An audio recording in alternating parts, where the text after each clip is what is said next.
கர்த்தராகிய இயேசு கிறிஸ்து நாமத்தினால் உங்கள் யாவரையும் நான் வாழ்த்துகிறேன். ஆராதனை தியானத்திற்கென்று எபிரேயருக்கு எழுதின நிருபம் 9 அதிகாரம் 28வது வசனம். எபிரேயர் 9 அதிகாரம் 28 வசனம். கிறிஸ்துவும் அநேகருடைய பாவங்களை சுமந்து தீர்க்கும்படிக்கு ஒரே தரம் பலியிடப்பட்டு.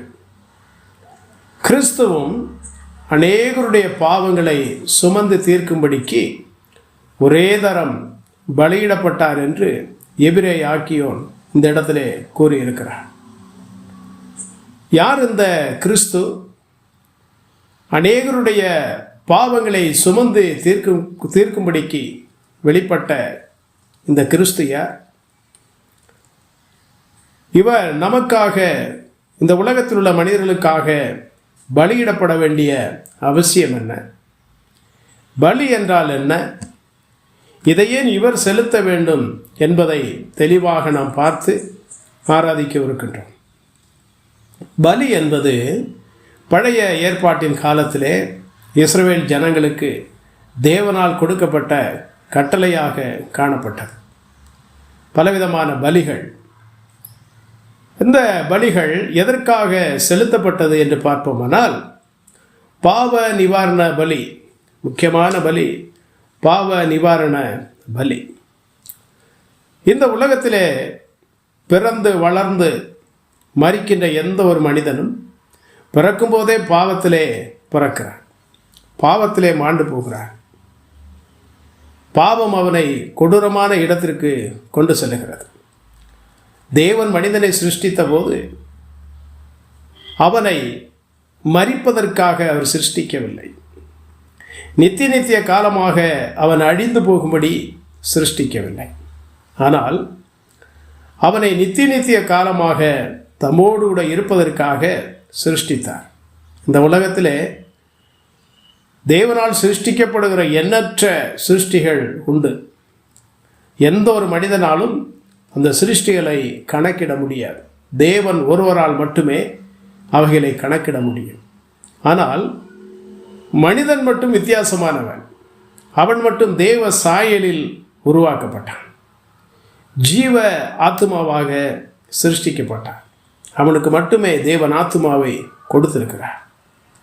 இந்த ஆத்மாவானது தேவனோடு கூட வாழ்வதற்காக, உறவாடுவதற்காக, அவரை துதிப்பதற்காக, அவருடைய சித்தத்தை நிறைவேற்றுவதற்காக கொடுக்கப்பட்ட, சிருஷ்டிக்கப்பட்ட ஒன்றாக இருந்தது.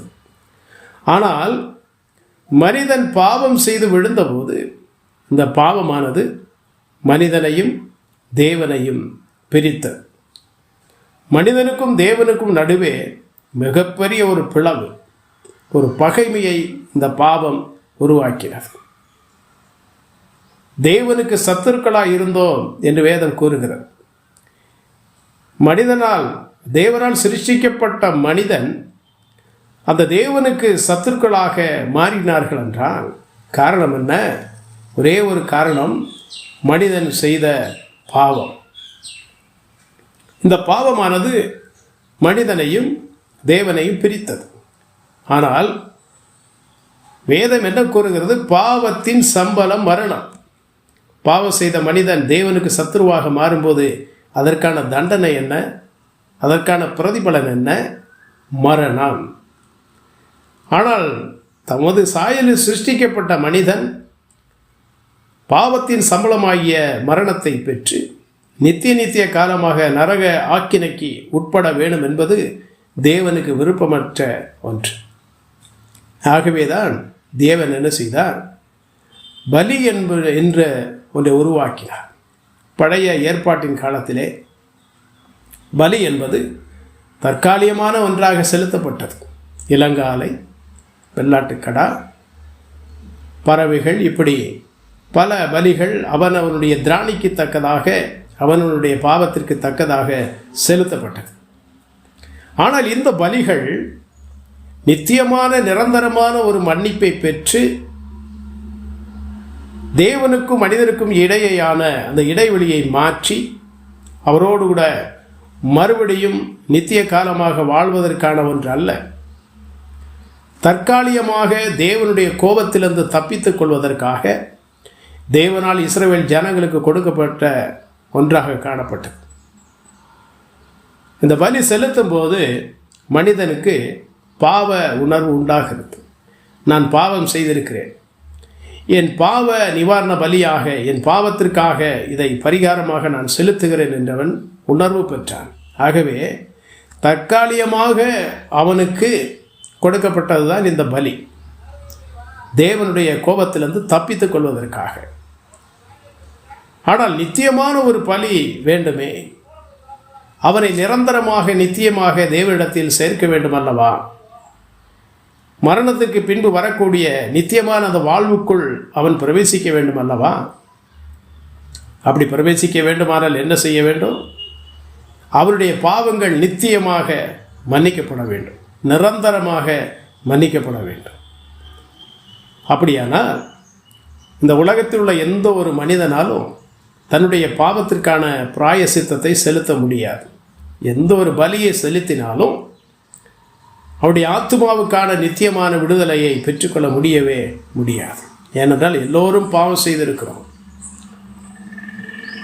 என்னுடைய பாவத்திற்கான பரிகாரத்தை நான் செலுத்த வேண்டுமானால் நான் பாவமற்றவனாக இருக்க வேண்டுமே, அல்லது மற்றவருடைய பாவங்களுக்கான பரிகாரத்தை நான் செலுத்த வேண்டுமானால் நான் பாவமற்றவனாக இருக்க வேண்டும் அல்லவா? உலகில் எந்த ஒரு மனிதனும் தனக்காகவோ மற்றவர்களுக்காகவோ எந்த ஒரு பலியையும் செலுத்திவிட முடியாது. ஆகவேதான் கிறிஸ்து என்கிற இரட்சகரை உலக தோற்றத்துக்கு முன்பதாகவே தேவன் உருவாக்கினார். 1 பேதுரு 1:20 நம்ம வாசிக்கிறோம். அவர் உலக தோற்றத்துக்கு முன்பதாகவே முன்குறிக்கப்பட்டிருந்தார் என்று. உங்களுடைய என்னுடைய பாவத்திற்கான பரிகாரமாக செலுத்தப்படும்படி, பலியாக செலுத்தப்படும்படி இந்த கிறிஸ்துவானவர் பிதாவாகிய தேவனால் உருவாக்கப்பட்டிருந்தார் என்று வேதம் கூறுகிறது. ஏற்ற வேளையிலே கிறிஸ்துவானவர் இந்த உலகத்திலே கடந்து வந்து ஒரே தரம் பலியிடப்பட்டார். யோவான் எழுதின சுவிசேஷம் 1:29 கூறுகிறது, இதோ உலகத்தின் பாவத்தை சுமந்து தீர்க்கிற தேவ ஆட்டுக்குட்டி. ஏன் ஆட்டுக்குட்டி என்று சொல்லப்பட்டிருக்கிறது? இந்த நாட்களிலும் ஆட்டுக்குட்டியை பலியிடுகிறவர்கள் இருக்கிறார்கள் அல்லவா? பாவத்தின் பரிகாரமாக ஆட்டுக்குட்டிகளை பன்மையில் கூறுவோம், பன்மையில் கூறலாம். பழைய ஏற்பாட்டின் காலத்தில் இஸ்ரவேல் ஜனங்கள் பலியிட்டதும் எண்ணற்ற மிருகங்களை பலியிட்டார்கள். ஆனால் இந்த இடத்துல ஒரே ஒரு பலி. யார் அந்த பலி? கிறிஸ்துவாகிய இரட்சகர். இந்த உலகத்தில் எந்த ஒரு ஜாதி மத இனத்தை சார்ந்தவராக இருந்தாலும் அனைவருடைய பாவங்களும் மன்னிக்கப்பட வேண்டுமானால் கிறிஸ்து என்கிற அந்த ஆட்டுக்குட்டியானவர் மூலமாக மட்டுமே இயலும், சாத்தியம். ஆகவே உலகத்தின் பாவத்தை சுமந்து தீர்க்க அவர் வெளிப்பட்டார். இதை நாம் அறிந்திருக்கிறோம், இந்த உலகம் அறிந்து கொள்ளவில்லை. என்னுடைய பாவத்தின் பரிகாரியாக இயேசு கிறிஸ்து மரித்திருக்கிறார் என்கிற சத்தியத்தை தேவன் நமக்கு வெளிப்படுத்தி இருக்கிறார். ஆனால் அந்த உலகத்திற்கு இன்னும் அது வெளிப்படவில்லை. ஆகவே தான் அநேகர் அதை ஏற்றுக்கொள்ளாமல் புறக்கணிக்கிறார்கள். தேவனுடைய சபையிலே அவருடைய மேஜைக்கு சுற்றிலும் அமர்ந்திருக்கிறார். இந்த மேஜையை பார்க்கும்போது என்ன நினைவு கூறுகிறோம்? எனக்காக அடிக்கப்பட்ட ஆட்டுக்குட்டியாகிய இயேசு கிறிஸ்துவின் சரீரமும் இரத்தமும் இங்கே வைக்கப்பட்டிருக்கிறது. அதற்கு அடையாள சின்னமாக அப்பமும் ரசமும் இங்கே வைக்கப்பட்டிருக்கிறது என்கிற உணர்வோடு கூட நாம் அமர்ந்து ஆராதிக்கிறோம் அல்லவா? அந்த இயேசு கிறிஸ்து ஏன் ஒரே பலியாக பலியிடப்பட்டார்? அவர் நித்திய பலியாக பலியிடப்பட்டார் என்று எபிரேயர் 10:1-4 நாம் வாசிக்கிறோம். எபிரேயர் 10:26 கூறுகிறது, அவர் நித்திய பலியாக, நிரந்தரமான பலியாக நமக்காக கல்வாரி சிலுவையிலே ஒப்புக் கொடுக்கப்பட்டிருக்கிறார். பழைய ஏற்பாட்டு விசுவாசிகளை விட இந்த புதிய ஏற்பாட்டு விசுவாசிகளாகிய நீங்களும் நானும் எவ்வளவு பாக்கியவான்கள், எவ்வளவு ஆசீர்வதிக்கப்பட்டவர்கள். பழைய ஏற்பாட்டு இஸ்ரவேலர்கள் இந்த நித்தியமான பலியாகிய இயேசு கிறிஸ்து வருவதற்கு காத்திருந்தார்கள். அவர் வந்தபோதோ அவரை அடையாளம் காணவில்லை, சிலுவையிலே அடித்தார்கள். நீங்களும் நானும் இந்த இரட்சகரை எதிர்பார்க்கவில்லை. எதிர்பாராமல் இருந்த நமக்கு இயேசு கிறிஸ்து என்கிற இரட்சகர் இந்த உலகத்தில் வந்து ஆட்டுக்குட்டியாக கல்வாரி சிலுவையிலே பலியானார். ஒரே முறை அவர் பலியிடப்பட்டார். அவர் ஒரே முறை பலியிடப்பட்டபடியினாலே அந்த ஒரு பலியின் மூலமாக நம்முடைய பாவங்கள் நித்தியமாக மன்னிக்கப்பட்டிருக்கிறது. எவ்வளோ சந்தோஷமான ஒரு காரியம். சீன தேசத்தில் பர்மோசே என்கிற ஒரு தீவு உண்டு. இந்த தீவிலே மலைவாழ் மக்கள் வாழ்ந்து வந்தார்கள். அங்கே ஒரு பட்டணமும் அழகிய பட்டணமும் காணப்பட்டது. இந்த மலைவாழ் மக்கள் என்ன செய்வார்கள்? கல்வியற்றவர்கள், கலாச்சாரமற்றவர்கள். அவர்கள் ஆண்டுதோறும் தங்களுடைய தேவிக்கு ஒரு மனிதனை பலி கொடுப்பதை வழக்கமாக கொண்டிருந்தார்கள். ஒவ்வொரு ஆண்டும் அந்த பலியிட நேரம் வரும்போது அந்த பட்டணத்துக்குள் புகுந்து எதிர்ப்படுகிற ஏதாவது ஒரு மனிதனை பிடித்து சென்று பலியிடுவார்கள். ஆண்டாண்டு காலமாக இது நடைபெற்று வந்தது. அந்த பட்டணத்தாருக்கு இது மிகவும் வேதனையான ஒன்றாக காணப்பட்டது. ஒவ்வொரு ஆண்டும் ஒரு மனிதனை இழந்து விடுகிறோமே என்று இவர்களால் அதை தடுக்க முடியவில்லை. அந்த பட்டணத்திலே காகாங் எனப்படுகிற அருமையான ஒரு மனிதர், நற்பெயர் பெற்றவர் வாழ்ந்து வந்தார். இந்த மலைவாழ் மக்களாலும் அவர் நற்பெயர் பெற்றவராக காணப்பட்டார். இந்த பட்டணத்து ஜனங்கள் என்ன செய்தார்கள்? அவரிடத்திலே கடந்து சென்ற, ஐயா, ஒவ்வொரு ஆண்டும் இந்த மலைவாழ் மக்கள் இப்படி நம்முடைய ஜனங்களை பலியிடுகிறார்களே, நீங்கள் தான் அவரிடத்திலே பேசி இந்த பலியை நிறுத்தும்படி நீங்கள் கூற வேண்டும் என்று கேட்டுக்கொண்டார்கள்.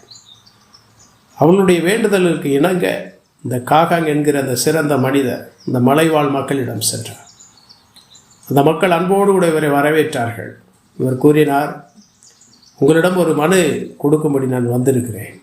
ஒரு வேண்டுதலோடு நான் வந்திருக்கிறேன்.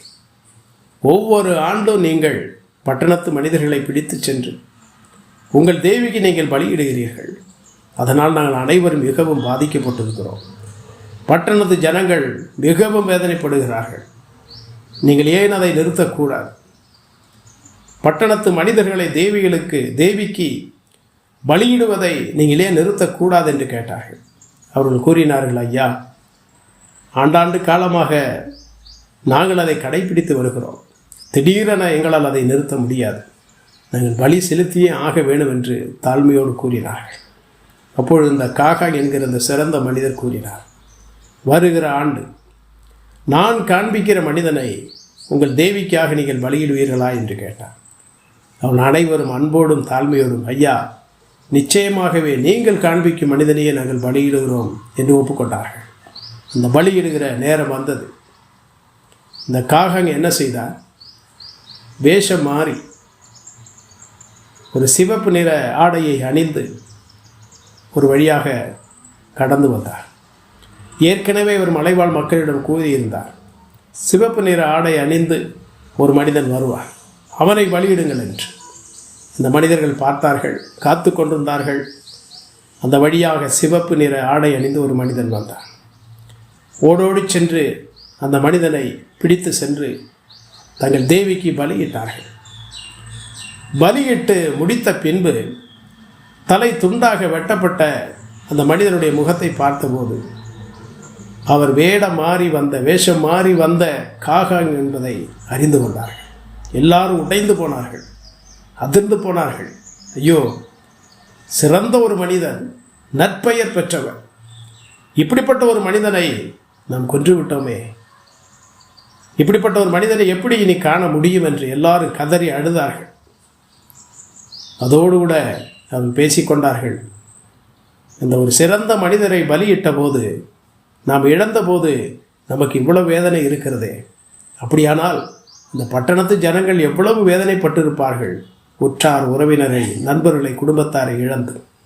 ஆகவே இனி நம்முடைய தேவிக்கு பலியிடுவதை, நரபலி கொடுப்பதை நான் நிறுத்த வேண்டும் என்று அவர்களுக்குள்ளே முடிவு செய்தார்கள். இந்த பட்டணத்து ஜனங்களும் மலைவாழ் மக்களும் இணைந்து இந்த காகாங் என்பவருக்கு பெரிய ஒரு சிலையை நாட்டினார்கள். அதை பார்க்கும் பொழுதெல்லாம் நன்றி நிறைந்த உள்ளத்தோடு அவருக்கு நன்றி செலுத்தினார்கள். ஐயா, உங்களால் அல்லவா நாங்கள் காப்பாற்றப்பட்டோம். எங்கள் அனைவருக்காகவும் இந்த பட்டணத்தில் உள்ள அனைத்து மனிதர்களுக்காகவும் உமது ஜீவனையே நீர் கொடுத்திருக்கிறீரே என்று அந்த காகாங் சிலையை பார்க்கும் போதெல்லாம் நன்றி செலுத்தினார்கள். பிரியமானவர்களே, ஒரு காகாங் என்கிற சிறந்த மனிதர் மூலமாக அந்த பார்மோசே தீவில் உள்ள அந்த பட்டணத்தில் உள்ள மனிதர்கள் காப்பாற்றப்பட்டார்கள். நரபலி நிறுத்தப்பட்டது அந்த ஒரே மனிதன் மூலமாக, அந்த ஒரு மனிதனின் மரணத்தின் மூலமாக நிறுத்தப்பட்டது. இதே போலதான் வேதம் கூறுகிறது, கிறிஸ்துவும் அநேகருடைய பாவங்களை சுமந்து தீர்க்கும்படிக்கு ஒரே தரம் பலியிடப்பட்டார் என்று. நீங்களும் நானும் இந்த நாளிலே சந்தோஷமாக ஆராதிக்கிறோம் என்றார், தைரியத்தோடு ஆராதிக்கிறோம் என்றார், பாவ மன்னிப்பின் நிச்சயத்தோடு நாம் ஆராதிக்கிறோம் என்றார். நம்முடைய பாவங்கள் மன்னிக்கப்பட்டிருக்கிற என்கிற அந்த நிச்சயம் இருக்கிறபடினால் அல்லவா. பாவ மன்னிப்பின் நிச்சயம் இல்லை என்றால் நம்மால் எப்படி தேவ சமூகத்துக்கு வர முடியும்? தேவனை எப்படி ஆராதிக்க முடியும்? நம்முடைய ஆராதனையை தேவன் எவ்வாறு ஏற்றுக்கொள்வார்? ஒருபோதும் ஏற்றுக்கொள்ள மாட்டார். ஆகவே அவருடைய ஒரே பலியை நிமித்தம் கிறிஸ்துவானவர் ஒரே தரம் பலியிடப்பட்டபடியினார் மிருகங்களை பலியிடுவது நிறுத்தப்பட்டிருக்கிறது. நித்தியமாக நிரந்தரமாக நிறுத்தப்பட்டிருக்கிறது. ஏனென்றால் நித்தியமான பலியாக, நிரந்தரமான பலியாக கிறிஸ்து இயேசு நமக்காக கல்வாரி சிலுவையிலே பலியிடப்பட்டார். அவர் பலியிடப்பட்டபடியினாலே எரி நரகத்தின் தண்டனையிலிருந்து நீங்கள் நானும் விடுவிக்கப்பட்டிருக்கிறோம். ஆகவே நாம் என்ன செய்ய முடியும்? ஆராதனைக்கு வந்திருக்கிற நீங்களும் நானும் செய்ய வேண்டிய ஒன்றே ஒன்று, எங்களுக்காக பலியிடப்பட்டீரே, எங்களுக்காக அடிக்கப்பட்டீரே, ஒரே தரம் எங்களுக்காக பலியிடப்பட்டு நித்திய மீட்பை உண்டு பண்ணினீரே என்று சொல்லி உள்ளத்தின் ஆழத்திலிருந்து புறப்பட்டு வருகிற துதிகளை, ஸ்தோத்திரங்களை நன்றி நிறைந்த உள்ளத்தோடு பாடல்களாக, துதியாக, ஸ்தோத்திர பலியாக, அவருக்கு சுகந்த வாசனையுள்ள ஒன்றாக நன்றி நிறைந்த உள்ளத்தோடு ஏறெடுப்போம், துதிப்போம், ஸ்தோத்தரிப்போம். கர்த்தருடைய நாமம் மகிமைப்படுவதாக. ஆமென்.